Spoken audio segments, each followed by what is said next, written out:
The girls were around 16 when they started damaging the house. You could see that every single wall has a hole in it.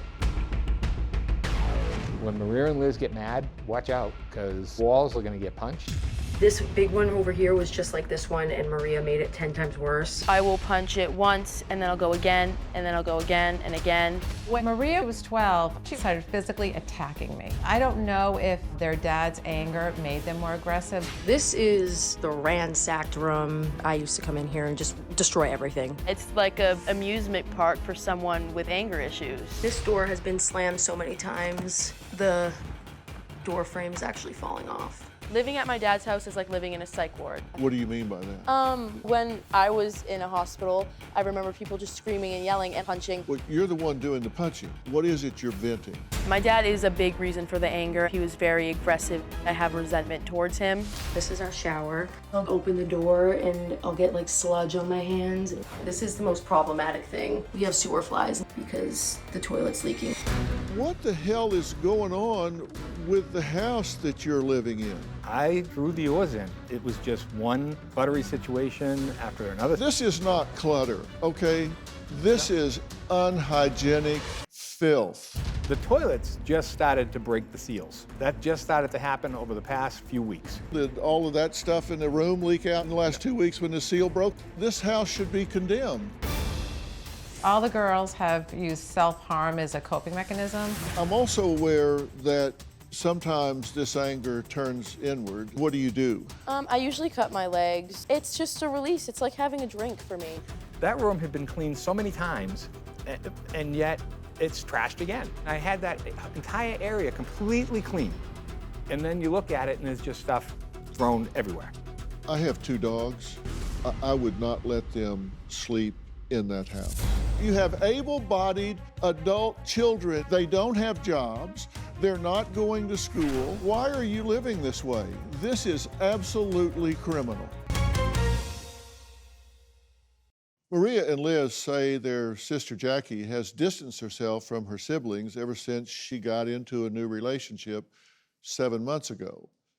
Now, Jackie says she does not want to interact with them until her family's problems are solved. My family is filled with sadness, rage, and craziness. It's always uncomfortable to be around them. My sisters and I were so close. This past year, things have changed. I can't have a conversation with Maria. When I do hear from her, she's yelling. Maria's always been really physical and very angry. It'll start with yelling and screaming, and then you'll hear stomping. Maria's always been physical towards me, my siblings, my mom, and sometimes my dad too. I talk to Liz a lot. I'll be like, hey Liz, how's Maria doing? And she'll be like, really bad. Liz is in a really bad spot right now. Every time I see her, she looks like a sad ghost. You can just see the pain in her eyes. She doesn't dress nice anymore. She used to put on makeup and now she doesn't. She's just really depressed. It breaks my heart to see the way everything has come crashing down. Living in that house with all that bad energy was really toxic for me. I had an option to get out, so I moved out about 6 months ago. I feel bad that I moved out and they're still there. They just don't have the motivation. It's a lot easier to focus on myself when I'm not surrounded by all of the chaotic stress. I feel bad, but I gotta work on myself. I have to. Older sister Antonia says it's hard for her to participate today because it brings up a lot of bad memories, but she wants to be a leading voice in helping her siblings get out like she did. So joining us on the phone is the quadruplets' older sister, Antonia. You're out of it and away. What do you have to add to this conversation? So, I mean, from the very beginning, I've made it very clear that I want one thing out of this. And the one thing I want is to be able to make sure that my siblings are going to get help. As long as they get help, that's all I want at this point. I haven't been in the situation for 4 years. Where you live and where you put yourself, that's your first thing, right? That's where you have to wake up every day, and that's where your mindset starts. And you can't shift your mindset if you're constantly waking up in the same, like, not to be too blunt about this, but like pit of trash, basically. And it doesn't have to necessarily be a pit of trash physically, but you feel like you're in one. And I think most important thing, just getting them in a place where they're able to grow. I just asked Maria if she felt like she was equipped to live on her own, to even start the most fundamental life in getting a job, having a place, living on her own as an adult. And she said, no, I have mental health issues. I need to get those squared away. And she says, no, she's not ready to do that. How did you do that? So this is a great question. I've been through a lot. I went through an eating disorder when I was younger. I went through anxiety, went through depression. I went through a lot in pain. Like I could go through the whole story. It has to start with where you put yourself. Because I didn't start feeling like I was even able to get out of bed and be 100% happy until I left home. And you believe that Tom is toxic to yourself and to your siblings as far as developing as an individual? My father and I had a very difficult relationship when I was growing up. There's no argument to that. I had a very difficult relationship with my father. I think at some point it's a different situation. I was in a different place, and I was also the first one, so I think I was held to a different standard. I think there's a lot of that. I do think that where they're at right now is, I think it's a very toxic environment. What happens when you live in a situation like this? What do you go out and create for yourself in the world? Are you an alcoholic? No. Do you drink? Yes. Does it change your personality when you drink?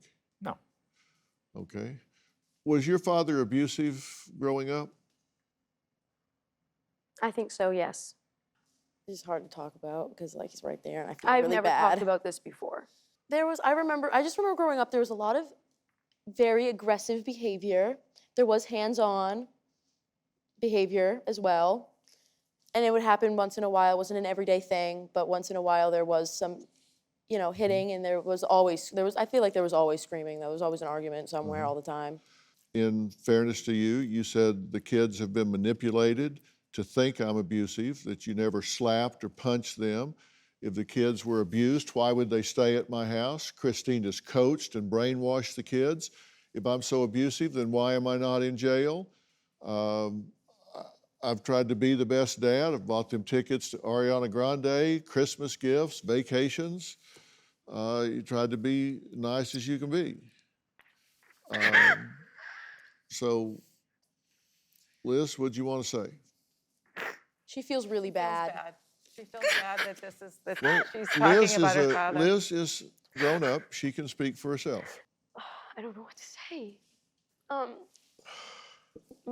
My parents aren't bad parents. I'll tell you that. I have met bad parents. They're not bad. They've done a lot of good things for me. I'm sorry. I don't know why I can't stop crying. It's okay. There has been some yelling, some screaming. Things have been thrown. There was some hands-on stuff that I saw as a kid. And it was just frustrating. I remember it was always anger everywhere, all the time. I feel really bad for both my parents all the time because they do the best they can, and they have 4 kids, and that's a lot, and then they have my older sister. I get it. You said he would yell and spit in your face when he was raging. Yes, that's true. And I'll join you in saying, having more than one child, 2 children, or whatever, under the age of 1 all at one time, certainly having 4 children all at one time, that's an all-day sucker.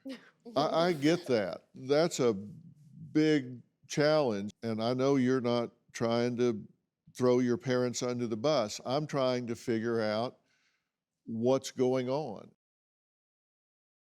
If I could send a crew in to scrub this house, then get it back up to operating room clean, would you welcome that? You want me to get on my knees and kiss your feet now? Because I've talked to an organization called Made for You, and they have offered to come in and give a good, deep house cleaning and get this back up to snuff. I mean, really where you can eat off the floors. And they are a female-owned company who services your area, and they specialize in residential construction, commercial cleanup. They do it all. And they have an entire team of subcontractors at their fingertips for, I mean, everything, windows, carpeting, cleaning, everything. And also send in a handyman service to come in called Ace Handyman service to come in and fix up all the damage that's in the house, door frames, wall holes, everything. It's a small family-owned business that's part of the Ace Hardware Company. They repair, improve, and maintain your most valuable investment, which is your home. And they have a team of craftsmen who will fix everything. As I said, door frames, holes in the walls, everything. Doesn't matter if it costs $10,000. They'll come in and do everything and so this house will get clean, it will get repaired, it will get put back in pristine condition. If I send them in, would you welcome that? Hell yeah. Clean it and fix it and get it back. It gives you a fresh start. Okay? All right, well, we'll do that. And then then we'll talk about what's going to happen after that. I'm a strong believer that you've got to, what I call, shake it up to break it up. That if you're in a dysfunctional situation, you got to really shake it up to break those patterns. Mm-hmm. Do you agree with that? Yes. If you're just kind of a slug on the couch, the best prediction is you're going to remain a slug on the couch. Mm-hmm. If you're somebody in motion, if you're up in the morning and you're moving around and you're doing things, then you're going to keep moving and you're going to keep doing things. And you guys are stuck. You're stuck in this squalor that you're living in. You don't have any plans. You don't have any goals. You don't have anything to get up for. And the worst thing you can do in life is live without passion.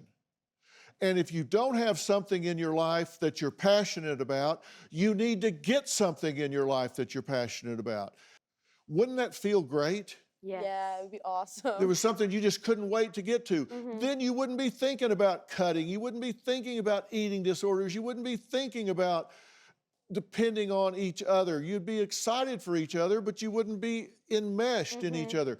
I want to give you guys the opportunity to go somewhere away from where you are. There's a place outside of Nashville, Tennessee called Onsite.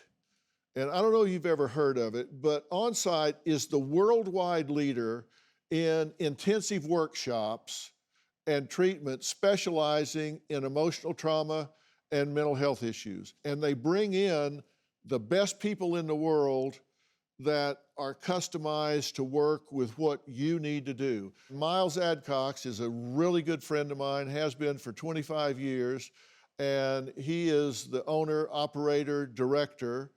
And I want to make this available to you guys. Oh. This is your first chance.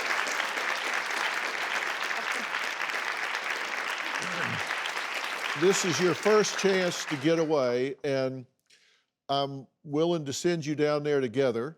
And they're probably going to separate you a bit while you're there because they don't want you being so dependent on one another.